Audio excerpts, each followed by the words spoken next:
भरत भैया पूरे समाज को लेकर के श्री रघुनाथ जी से मिलने के लिए चित्रकूट की ओर चल पड़े।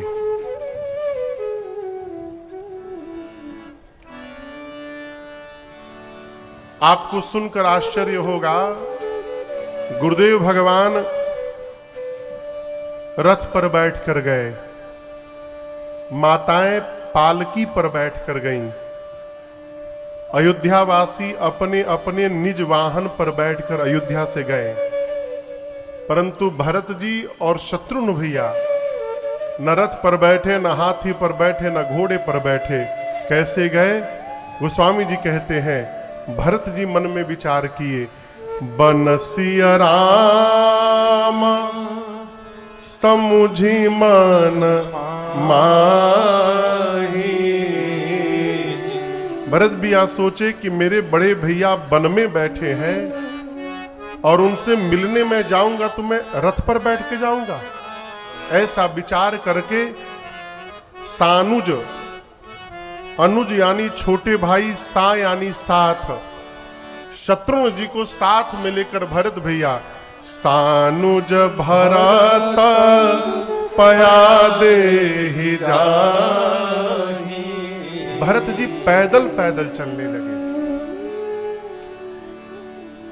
एक बात जीवन भर याद रखिएगा, बोलूं?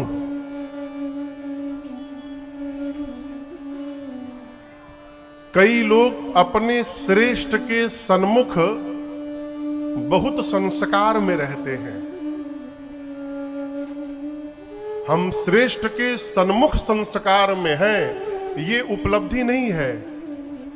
हम यदि श्रेष्ठ के अनुपस्थिति में भी संस्कार में जी रहे हैं, ये हमारे जीवन की उपलब्धि है। आप समझ रहे हैं मेरी बात को? घर में पिताजी हैं तो हम टीवी नहीं देखेंगे। अब पिताजी घर के बाहरी गए नहीं कि हम टीवी से हटेंगे नहीं, ये जीवन नहीं है।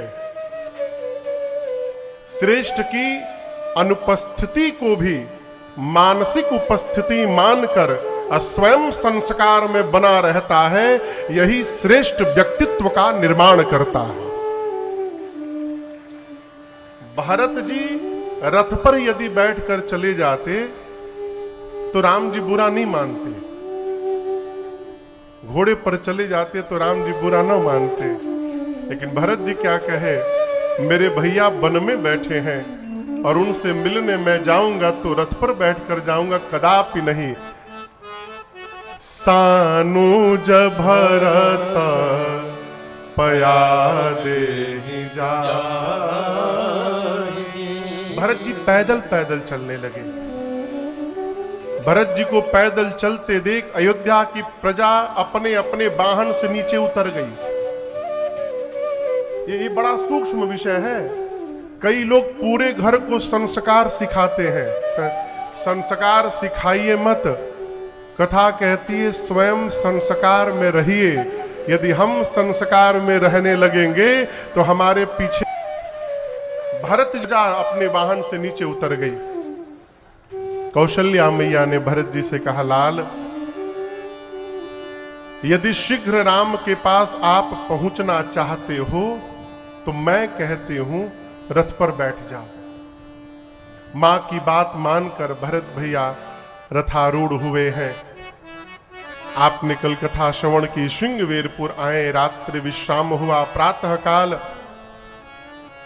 घाट घाट की नाव मंगाकर निषाद राजगुह ने एक सबको गंगा के उस पार पहुंचा दिया। श्रृंगवेरपुर गंगा पार करने के उपरांत अब यहां से दर्शन करिए। सबसे आगे माताओं की पालकी निकाली भरत जी ने और उनके साथ निषाद राजगुह को लगा दिया। क्यों? निषाद राजगुह मार्ग जानते हैं तो आगे आगे मार्ग बताते हुए चलेंगे। तो माताओं की पालकी निकली। कौन माताएं? कौशल्या मैया, कैकेयी मैया और सुमित्रा मैया, इनकी पालकी निकली। इनके साथ निषाद राजगुह मार्ग की अगुवाई करने के लिए निकले। माताओं के पालकी के बाद गुरुदेव भगवान का रथ निकाला और उनके साथ एक घोड़े पर बिठाकर शत्रुघ्न भैया को लगा दिया। क्यों? गुरु जी को यदि रास्ते में कोई आज्ञा देनी हो तो किसको देंगे? तो शत्रुघ्न भैया को गुरु जी के साथ लगा दिया। गुरु जी का रथ निकला। उनके बाद अयोध्या की जितनी प्रजा थी सबको उनके वाहन पर बिठाकर भरत जी ने आगे विदा किया। अब कौन बच गया? भरत जी और उनके कुछ सेवक, प्रधान सेवक थे भरत जी के, वो बैठ गए। रथ रखे हैं, हाथी रखे हैं, घोड़े रखे हैं। भरत जी का मन जिसमें होगा उस पर चलेंगे। सेवक यदि रहते तो एक बार बोलकर चुप हो जाते, लेकिन भरत जी के सेवक बार बार कहते हैं, प्रभु रथ पर नहीं बैठना तो हाथी पर बैठ जाइए, नहीं हाथी पर अश्व पर बैठ जाइए। भरत भैया कहते, देखो मैं अयोध्या से पैदल ही चला था, परंतु मां के कहने पर मैं रथ पर इसलिए बैठ गया कि अयोध्या से लेकर श्रृंगवेरपुर तक मेरे भैया भी रथ पर ही बैठकर आए थे सुमंत जी के साथ। परंतु जब मेरे प्रभु यहां गंगा पार करके आगे चले होंगे तो उनके लिए कोई रथ, हाथी, घोड़ा यहां पर नहीं होगा। यहां से मेरे प्रभु पैदल पैदल गए हैं, और यदि वो पैदल गए हैं तो मेरे लिए उचित है क्या?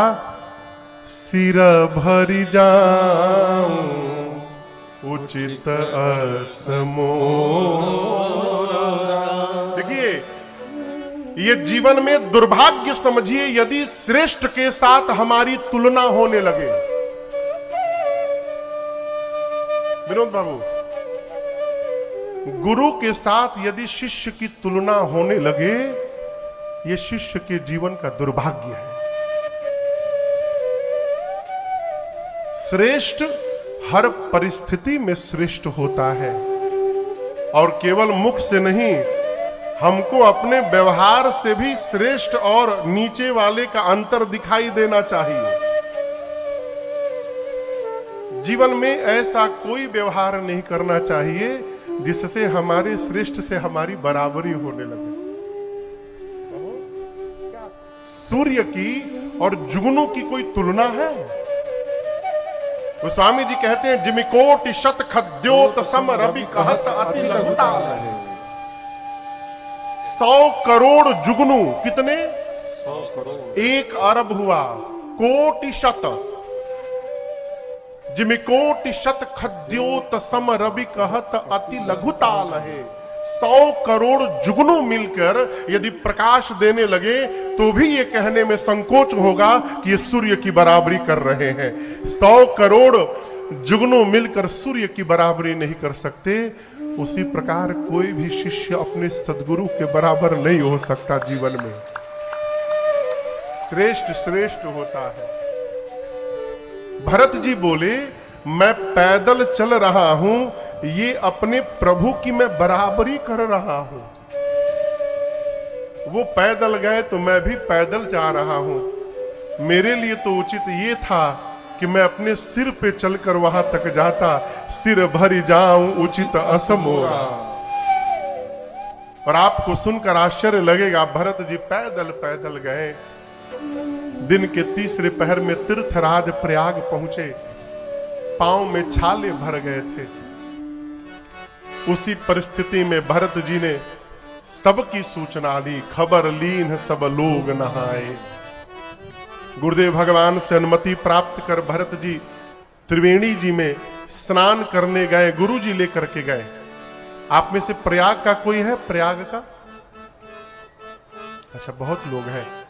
अभी इस वर्ष महाकुंभ लगा हुआ था, आप लोग देखे थे, गए भी होंगे। त्रिवेणी जी में स्नान भी किए होंगे। 3 नदियां आकर मिलती हैं वहां पर। कौन कौन सी? गंगा, यमुना, और दिखाई कितनी देती हैं? गंगा और यमुना दिखाई देती हैं। सरस्वती जी प्रत्यक्ष नहीं दिखती, लेकिन वहां भीतर से आकर के मिलती हैं, ऐसी मान्यता है।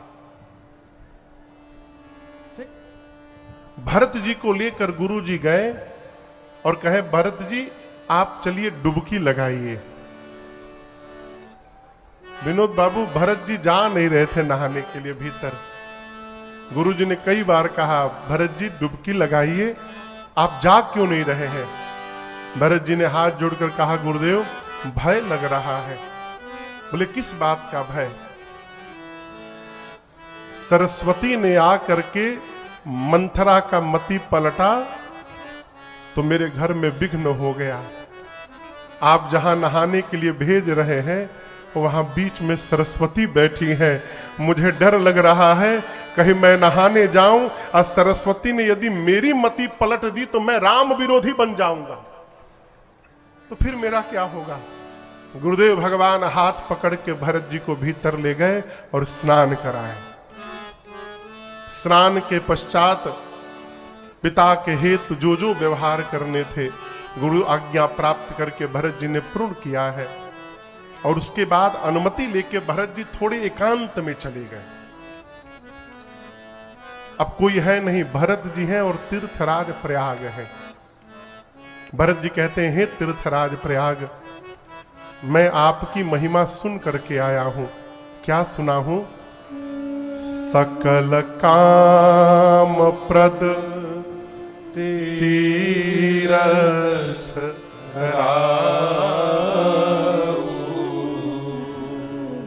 मैंने आपके विषय में सुना है, आप मनुष्य के जीवन के समस्त मनोकामनाओं को पूर्ण करने की शक्ति रखते हैं। कौन कौन?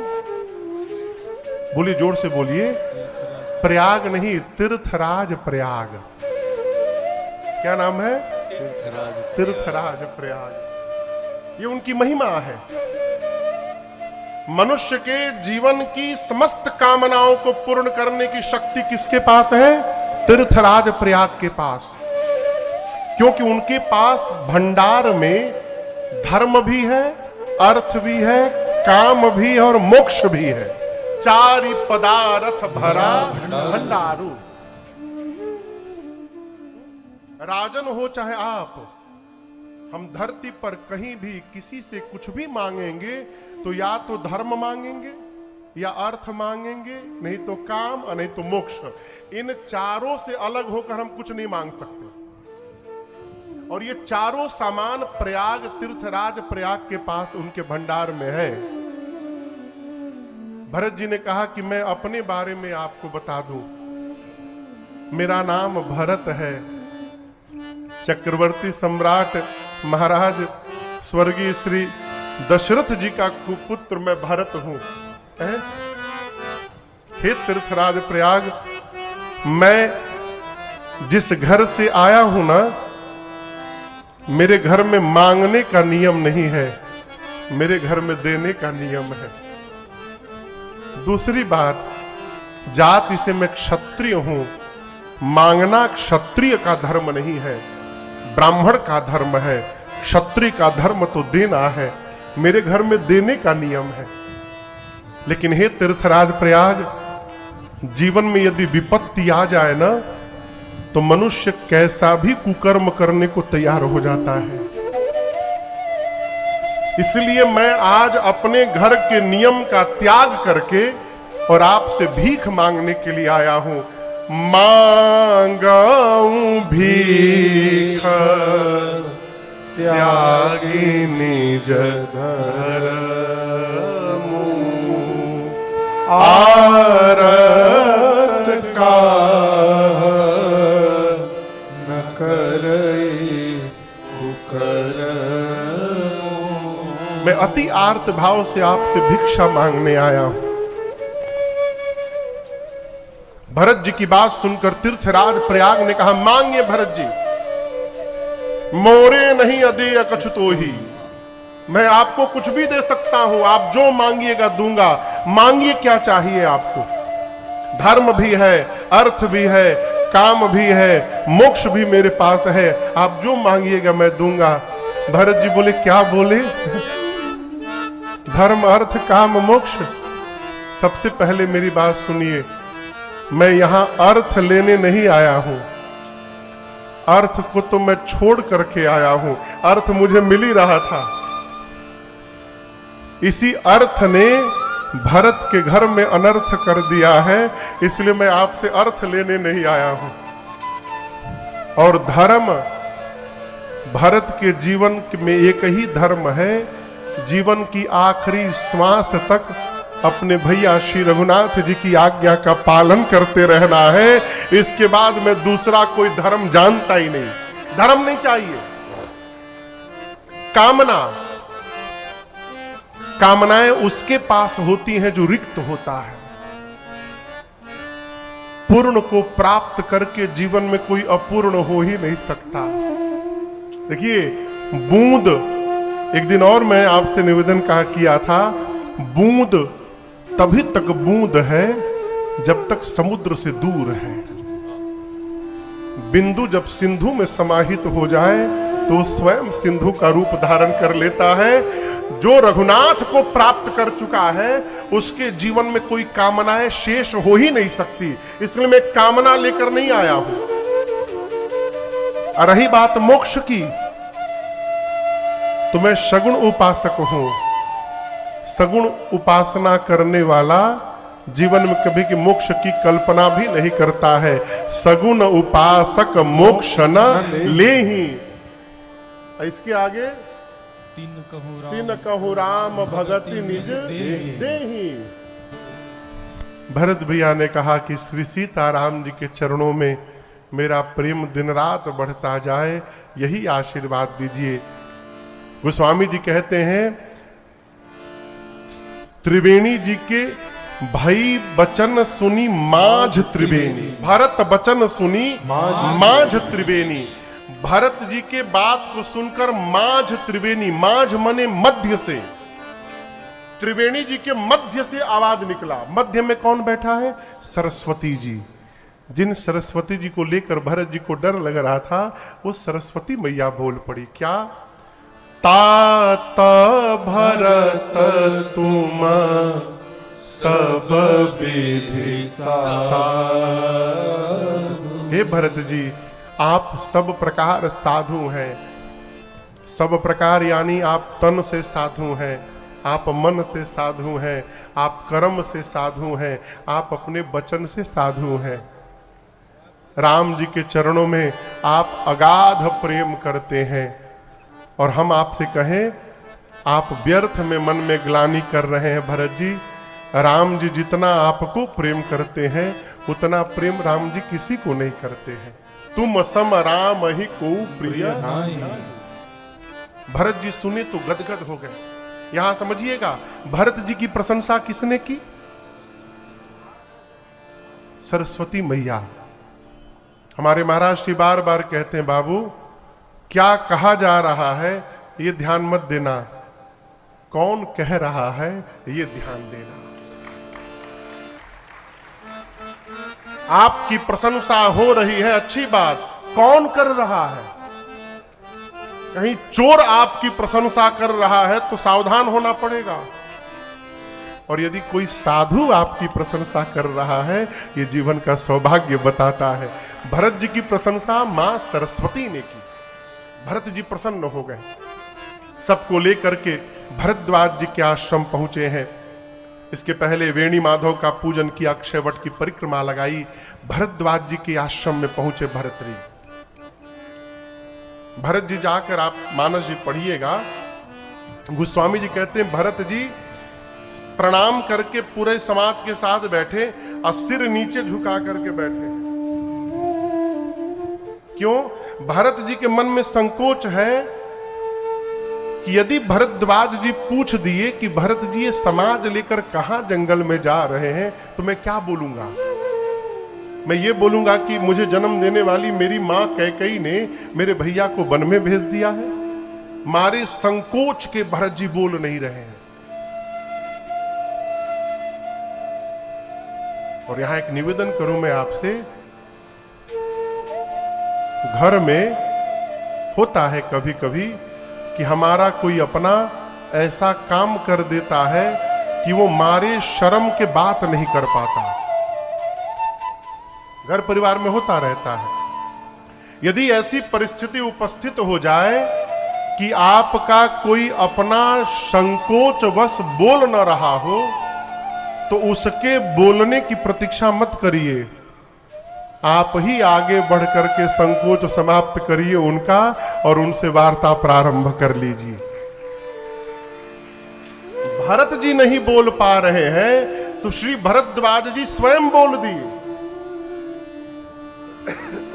क्या बोल दिए? जब प्रातः काल राम जी लक्ष्मण जी जानकी जी को प्रयाग में स्नान करवाने ले गया और जैसे राम जी की दृष्टि यमुना जी के ऊपर गई तो राम जी हमसे बोले, भरद्वाज जी ये जो यमुना जी का रंग है ना, इसी रंग का मेरा एक भाई है, ठीक इसी रंग का। मैं आते समय सबसे मिला, अपने भाई से नहीं मिल पाया। और भरत जी, जब मैं स्नान के पहले संकल्प का मंत्र पढ़ रहा था और संकल्प के मंत्र में जैसे भरत खंडे शब्द आया ना, भरत शब्द सुनते राम जी विह्वल होकर रोने लगे। बोले मेरे भाई का यही नाम है गुरुदेव। भरत जी आप ये ना समझिएगा कि आप राजा हैं, राजवंशी हैं, हम विरक्त मुनि हैं तो आपकी प्रशंसा करके आपसे कुछ कामना कर रहे हैं। हमें आपसे कुछ चाहिए नहीं, कुछ लेने के लिए प्रशंसा नहीं कर रहे आपकी। मन का एक भाव है, उद्गार है जो स्वयं निकल रहा है। आपसे कहना चाहते हैं, मैंने जीवन भर जितनी तपस्या की थी, तीर्थराज प्रयाग में रह के जीवन की तपस्या का फल मिला कि मुझे राम का दर्शन मिला, और राम के दर्शन का फल आज मिला कि मुझे भरत लाल का दर्शन मिला है। मैं कृतार्थ हो गया। पूरे भरत जी, अयोध्या के समाज के साथ भरत जी तीर्थराज प्रयाग में ही रात्रिवास किए। प्रातः काल भरद्वाज जी से विदा लेकर राम जी, भरत जी चले हैं। आपको बताऊं, भरत जी चल रहे हैं, राम राम जप रहे हैं, और भरत जी की वाणी में इतनी पीड़ा है कि द्रवही बचन सुनी कुली शपशाना। भरत जी के मुख से राम शब्द निकलने के बाद रास्ते में जो पत्थर के टुकड़े हैं वो मोम की तरह पिघलने लगे। आप सोच सकते हैं कैसे पिघल रहे हैं? जैसे ज्वालामुखी का लावा पिघलता है वैसे रास्ते के पत्थर पिघलने लगे। ये दृश्य जब देवताओं के राजा इंद्र ने देखा तो इंद्र सोचे, भरत जी राम बोल रहे हैं, पत्थर पिघल जा रहे हैं। यदि राम कहने से पत्थर पिघल जा रहे हैं तो राम जी को पिघलने में कितना समय लगेगा? कुलिसहु चाहि कठोर प्रभु कोमल कुसुमहु चाहि। भगवान पुष्प से भी कोमल है, उनको पिघलने में कितना समय लगेगा? और यदि राम जी पिघल गए, भरत जी की बात मानकर अयोध्या वापस चले गए, तो रावण से मेरी कुर्सी कौन दिलाएगा? बुरा न मानिएगा, स्वार्थी व्यक्ति को केवल अपने स्वार्थ से मतलब होता है। इंद्र को केवल अपने कुर्सी की पड़ी है। इंद्र को राम जी भरत जी के प्रेम नहीं दिखाई दे रहा। उसको लग रहा है इंद्र को, यदि राम जी वापस चले गए तो मेरी कुर्सी का क्या होगा? इंद्र दौड़ कर गए देव गुरु बृहस्पति के पास, कहे गुरुदेव समस्या आ गई है, संहार करिए। पूछे क्या हुआ? भरत जी राम जी से मिलने वाले हैं, आप ऐसा कुछ करिए राम जी और भरत जी का भेंट ना हो पाए, दोनों भाई मिल ना पाए।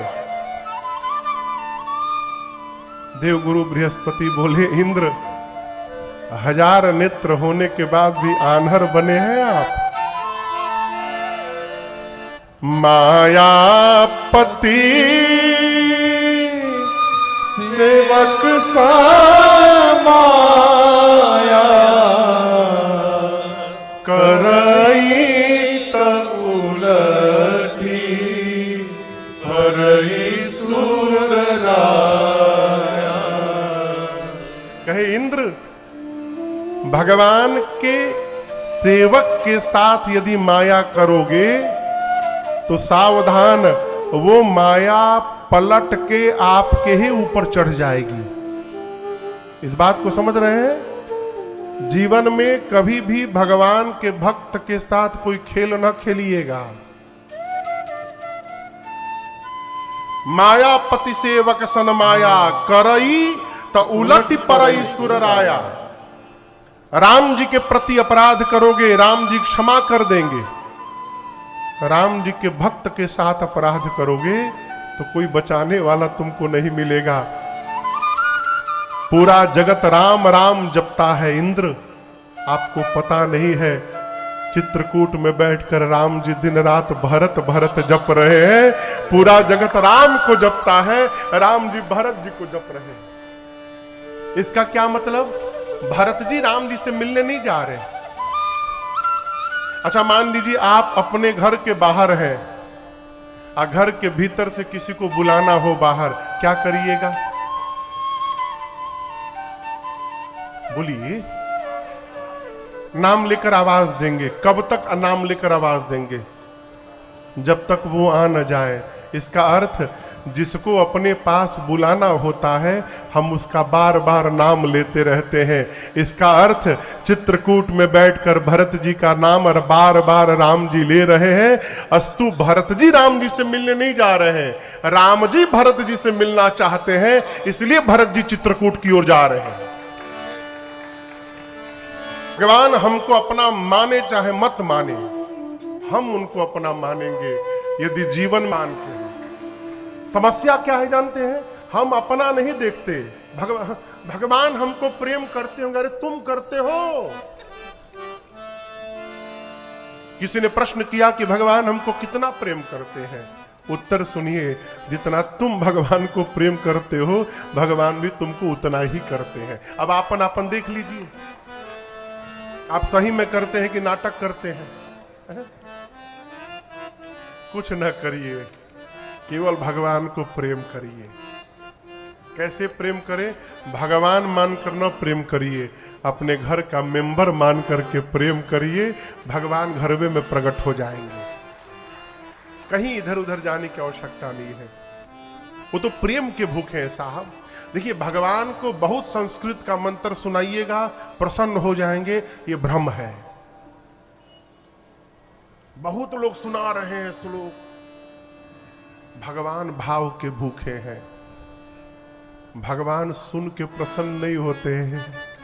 यदि सुन के प्रसन्न होते तो कभी गूंगे पर भगवान प्रसन्न नहीं हो पाएंगे। वो तो बोलता भी नहीं है। हम उन्हें प्यार करें और वो न हमें प्यार करे। हम उन्हें प्यार करें और वो न हमें प्यार करे।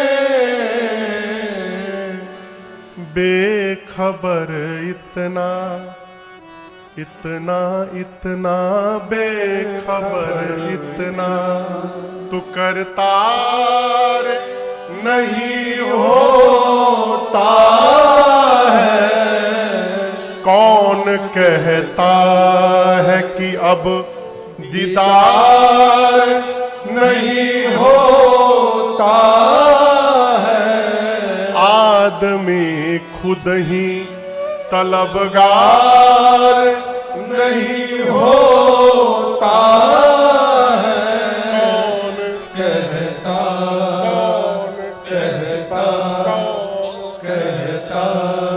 कौन कहता है? सिद्धांत सुनाऊं? साधक कहता है इनको पाना है तो किसको? भगवान को। इनको पाना है तो प्रहलाद बनो तुम पहले।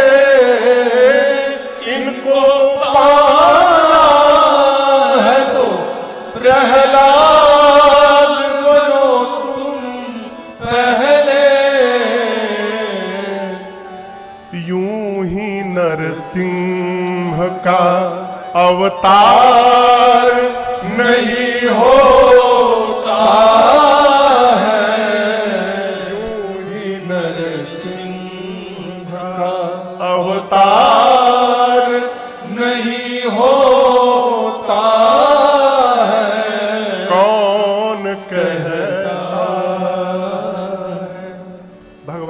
प्रेम करिए।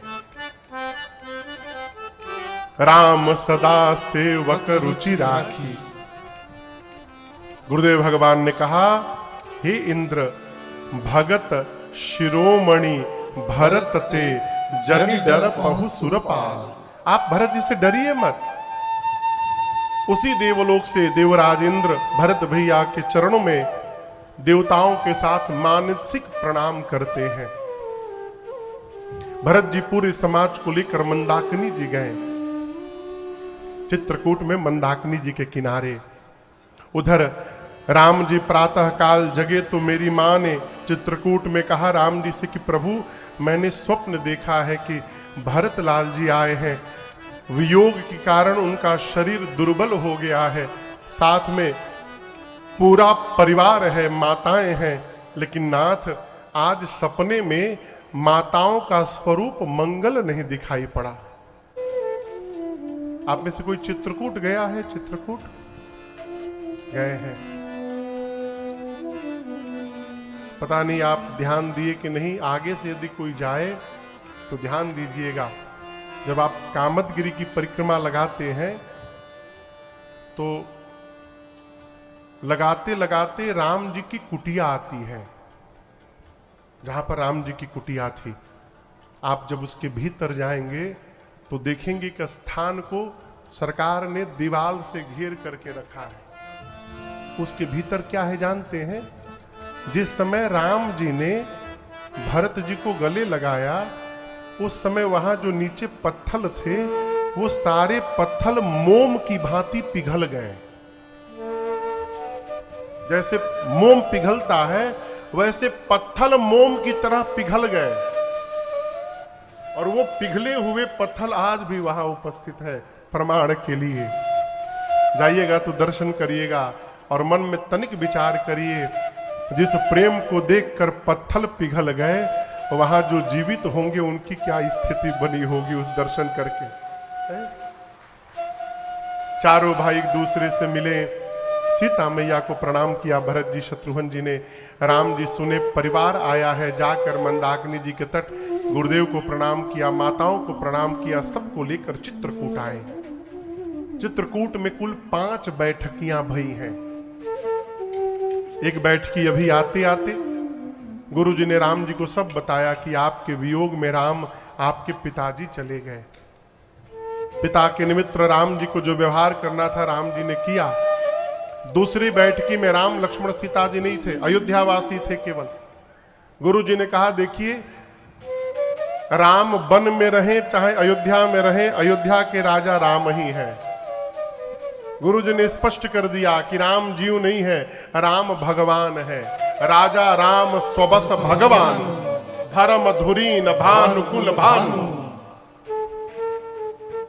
गुरु जी ने कहा कि सृष्टि में ऐसा कोई नहीं है जो राम की आज्ञा का पालन न करे। यदि हमसे आप लोग पूछिए तो हम लोगों को भी राम की आज्ञा का पालन करना चाहिए।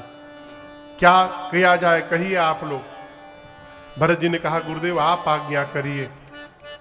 गुरु जी ने कहा कि भरत, यदि आप और शत्रुघ्न दोनों भाई 14 साल वन रहने को तैयार हो जाएं, तो मैं अभी राम लक्ष्मण सीता को लेकर वापस अयोध्या चला जाऊंगा।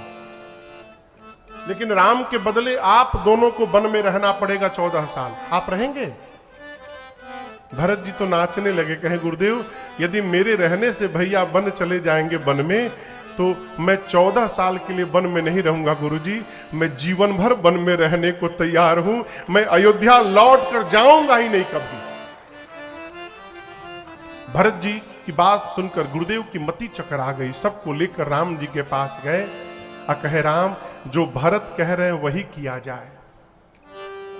भरत जी ने 3 बातें कही। प्रभु, या तो आप लक्ष्मण को वापस करिए, मुझे साथ में रखिए, नहीं तो आप मैया को लेकर वापस जाइए, हम तीनों भाई वन में रहेंगे, नहीं तो आप तीनों जाइए, हम शत्रुघ्न वन में रहेंगे। अभी राम जी कुछ कहते तब तक जनक जी महाराज पूरे समाज के साथ आ गए। राम जी ने स्वागत किया, प्रणाम करके उचित स्थान दिया है। 4 दिन बाद कौशल्या जी से मिलने सुनैना जी गई हैं। माँ कौशल्या ने सुनैना जी से एक बात कही कि जनक जी को समझाइए, कुछ करें कि राम लक्ष्मण को छोड़ के भरत को साथ में रख ले। अगला दिन हुआ, आप दर्शन करिए, कोई निर्णय नहीं ले रहा है, सब एक दूसरे पे टाल रहे हैं। राम जी गुरु जी से कह रहे हैं, गुरुदेव आप निर्णय लीजिए। गुरु जी जनक जी से बोले, जनक जी भरत जी से बोले, भरत जी जनक जी से बोले। राम जी गुरु जी की सौगंध ले लिए, गुरु जी आप और जनक जी जो आज्ञा देंगे हम उसी का पालन करेंगे। ये चौथी बैठकी चल रही है। जहां ले चलोगे वहीं मैं चलूंगा। प्रभु आप जो आज्ञा कहेंगे मैं करूंगा। राम जी ने भरत जी को अपने बगल में बिठाया और बोले, जाना हूं तात तरनिकुल रीति, सत्य संध पितु कीरति प्रीति। बोले भरत जी आप सूर्य वंश की परंपरा जानते हैं, आप रघुकुल की रीति जानते हैं। आप लोग रघुकुल की रीत जानते हैं? रघुकुल रीति सदा चली आई, प्राण जाहु बरु बचन न जाए। ये रघुवंश की परंपरा है। हम रघुवंशी वचन के लिए प्राण का भी त्याग कर देते हैं। और भरत जी आप इस परंपरा को जानते हैं, इसलिए हम तो ये कहेंगे भरत जी आप अपने धर्म का पालन करिए और अपने भैया से उनके धर्म का पालन कराइए। भरत जी बोले हम कोई धर्म वरम नहीं जानते, हम कुछ नहीं जानते, हम केवल एक बात जानते हैं कि मुझे आपकी आज्ञा का पालन करना है, आप कहिए प्रभु। राम जी समझ गए कि अब मुझे ही कहना पड़ेगा, तो राम जी ने कहा चलिए कह देता हूं। क्या आज हम और आप मिलकर बंटवारा कर लेंगे अपने घर में? भरत जी बोले प्रभु आप मेरे से बंटवारा करेंगे? संपत्ति आप छोड़कर आए हैं, मैं भी छोड़कर आया हूं, आप मेरे से बंटवारा करेंगे भैया? राम जी बोले बंटवारा करेंगे भाई, लेकिन संपत्ति में नहीं, हम भाई आज अपने घर की विपत्ति में बंटवारा करेंगे, हम लोग विपत्ति बांट लेंगे। ये कथा कहती है भाई से बंटवारा करना हो तो संपत्ति में ना करिए, बांटना है माई बाप तो भाई की विपत्ति बांट लीजिए। राम जी कहते भरत भाई भुजा होता है, भाई का ही तो घमंड होता है। राम जी बोले जो भाई है वो भुजा है, तुम मेरे भुजा हो भरत। और मैं आपको दिखाऊं, ये हाथ है ना, हाथ के भीतर का है हड्डी। यदि है हाथ यहां से लेकर यहां तक 100 टुकड़ों में टूट जाए भीतर ही भीतर, और कोई शरीर पर लाठी से मारने आए ना, तो हाथ ये नहीं सोचता कि मैं पहले से टूटा हूं और टूट जाऊंगा।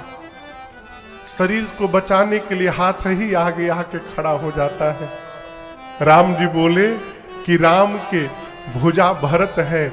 आज विधाता ने हमारे घर पर प्रहार किया है भरत, इस प्रहार को मेरे भरत नहीं रोकेंगे तो कौन रोकेगा? आप नहीं बचाएंगे तो कौन बचाएगा? इसलिए हम विपत्ति बांटेंगे भरत।